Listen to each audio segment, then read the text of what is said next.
कई बार आपके पास में भी ये प्रश्न आपके मन में आया होगा, जितने लोग कथा को सुन रहे हैं पूरे देश विदेश में बैठकर, आपकी भी चित्तवृत्ति में आया होगा कि हम ब्राह्मण को भोजन करा रहे हैं, तो जितना ब्राह्मण ने भोजन करा क्या हमारे दादाजी को मिला उतना कि उतना ही मिला, कि कम मिला कि ज्यादा मिला, कितना परसेंट मिला, कितना प्रतिशत मिला। हमने गौ माता को भोजन दिया अपने दादाजी के निमित्त से, हमने गौ माता को चारा दिया हमारे काका जी के निमित्त से, हमने गौ माता को भोजन दिया हमारी माता जी के निमित्त से, उसको कितना परसेंट माता को मिला, कितना प्रतिशत दादाजी को मिला। हमने अगर स्वान को रोटी दी तो उसका कितना परसेंट मिला, हमने कौवे को अगर भोजन दिया है श्राद्ध पक्ष में तो कितना परसेंट मिला। ये हर व्यक्ति के मन में एक प्रश्न आता है कि हम अगर दे रहे हैं कौवे को भोजन, हम बच्चे कहते हैं मम्मी कौवे को क्यों देती है, कागा को क्यों दिया, तो उसका भाग कितना है। एक ब्राह्मण को भोजन कराया उसका कितना परसेंट मिलेगा, एक गौ माता को दिया उसका कितना परसेंट मिलेगा, एक कुत्ते को भोजन दिया उसका कितना परसेंट मिलेगा, अगर कौवे को भाग दिया है तो उसका कितना परसेंट मिलेगा। श्राद्ध पक्ष में जो भाग हमने ब्राह्मण, गौ, कागा, स्वान को जो दिया गया है उसका कितना परसेंट भाग हमारे पूर्वजों को, हमारे गए हुए जीवों को प्राप्त होता है। गरुड़ पुराण में जयंत ने इंद्र से यह प्रश्न,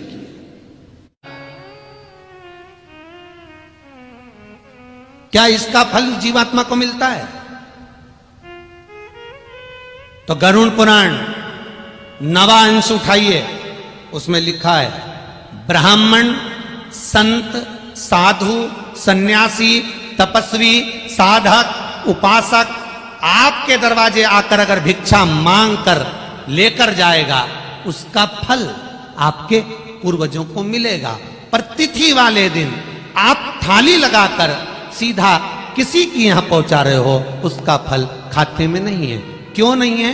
क्योंकि जिस अग्नि में भोजन पकेगा वो अग्नि उसके घर में जलेगी। अगर श्राद्ध पक्ष में जो भोजन बनता है उसकी अग्नि घर के अंदर रसोई घर में जलना चाहिए, तो उसका फल हजारों लाखों गुना प्राप्त होता है। हजारों लाख,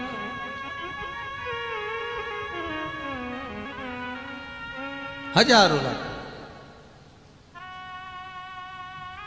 महाराज, ब्राह्मण का आधा हिस्सा पूर्वजों के खाते में जाता है।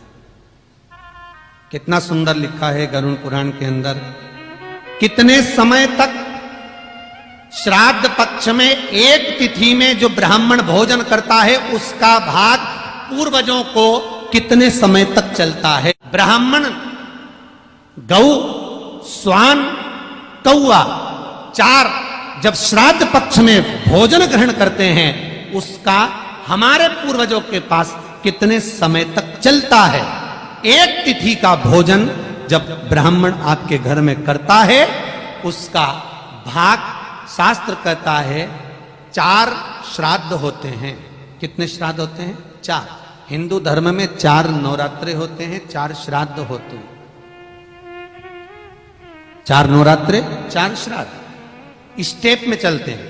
पहला श्राद्ध, अभी ये श्राद्ध होने के बाद में फिर 4 महीने बाद एक श्राद्ध आ जाता है, फिर नवरात्र आती है, गोपनीय नवरात्र आती है, फिर चैत्री 2 नवरात्र तो आप जानते ही, एक चैत्र की एक अश्विन की, पर बाकी के बीच बीच में नवरात्र आती है गुप्त, उसके पहले श्राद्ध आता है। 4 महीने तक एक श्राद्ध से लेकर दूसरे श्राद्ध की तिथि तक तुमने जो भोजन कराया उसका भाग जीव को प्राप्त हुआ। फिर गौ माता को जब तुमने रोटी दी है श्राद्ध में, थाली निकाली है गाय की, उसका भाग इस एक श्राद्ध पूरा हुआ, अगले श्राद्ध से अगले श्राद्ध तक चलता है। फिर स्वान का, फिर आखिरी में कौवे का रहता है महाराज, सबसे आखिरी में। ऐसे पूरे 4 महीने निकलने के बाद में 4-4 महीने का गैप करते करते 12 महीने के क्रम को पूर्ण करते करते ऐसे मिलाते मिलाते फिर कौवे का और फिर ब्राह्मण का श्राद्ध पूर्ण आता है, तब जाकर हम मुख्य श्राद्ध पर पहुंच पाते हैं और तुम्हारा खिलाया हुआ भाग जीव को धीरे धीरे धीरे धीरे प्राप्त होता रहता है। धीरे ब्राह्मण का मिला आधा, गौ माता का जीव को केवल 25% प्राप्त होता है। क्यों? गौ माता जिस चारे को खाती है, गौ माता जिस गुड़ को खाती है, गौ माता जिस भोजन को करती है, उसका 75% देवताओं के खाते में जाता है। देव खाते। सारे 33 कोटि देवता इसलिए कहते हैं गौ माता के अंदर विराजमान है, क्योंकि गौ माता से वो भाग भी लेते हैं और गौ माता को देते भी। इसलिए हमारा हिंदू धर्म कहता है कि गौ माता के निमित्त यदि हमने 1 रुपया भी निकाला है, गौ माता के निमित्त यदि हमने 1 रोटी भी निकाली है, तो उसका लाखों गुना पुण्य हमारे खाते में आ जाता है, लाखों गुना।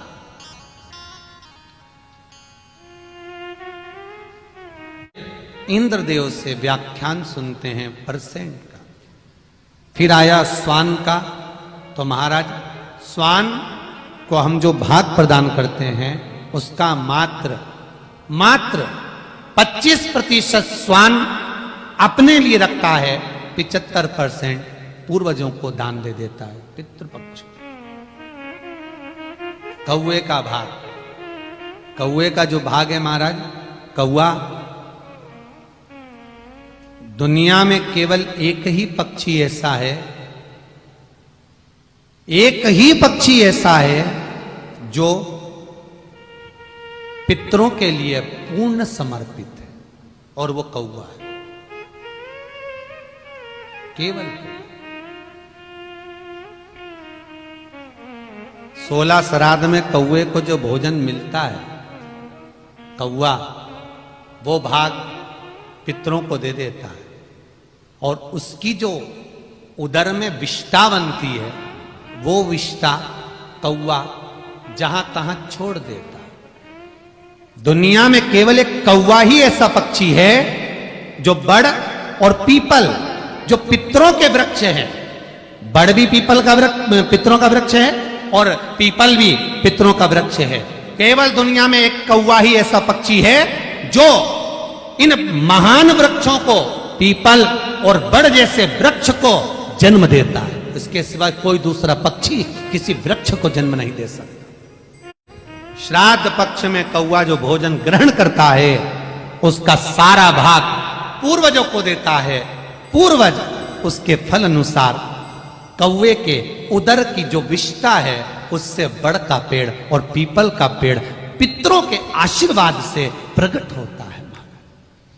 पीपल और बड़ का पेड़ दीवाल पर कब लगता है, उसका व्याख्यान स्कंद पुराण में वर्णन किया गया कि घर के दीवाल में, घर की छत पर, घर की बाउंड्री पर पीपल और बड़ का पेड़ किसके यहां निकलता है, तो स्कंद पुराण कहती है, स्वयं वेद व्यास जी वर्णन करते हैं, महाराज जिसके घर में कौए का भोजन, कागा का भोजन देना बंद कर दिया जाता है, उसके घर में पीपल और बड़ का पेड़ भूमि पर, दीवाल पर उत्पन्न होना प्रारंभ हो जाता है। क्यों? क्योंकि वो पितरों की याद दिलाता है कि तुम्हारे पूर्वज भूखे हैं, उनका भाग दीजिए।